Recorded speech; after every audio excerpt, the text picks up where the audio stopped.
münasib qiymətlər, Aalborg və Esbjerg daha ucuz və sənaye şəhərləri iş imkanları müxtəlifdir. Hər şəhrin özünə məxsusluğu var, amma hər biri təhlükəsiz, səliqəli və yaşamaq üçün komfortlu hesab olunur.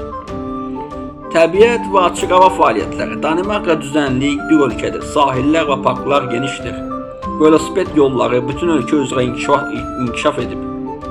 Qışda xizək və qarlı yürüşlər, buz üzərində balıqçılıq mümkündür. Yayda isə açıq hava festivalları, çimərlik və dəniz fəaliyyətləri çox populyardır. Danimarkalılar üçün təbiət yalnız bir mənzərə deyil, həyatın bir hissəsidir. Yekun olaraq, Danimarka sakit, bərabər, xoşbəxt, həyatın və balansın ölkəsidir. Burada insanlar bir-birinə hörmət edir, şəxsi məkanına diqqət göstərir. Sosial və təhlükəsizlik güclüdür. Təhsil və sağlamlıq xidmətləri hamıya eyni səviyyədədir.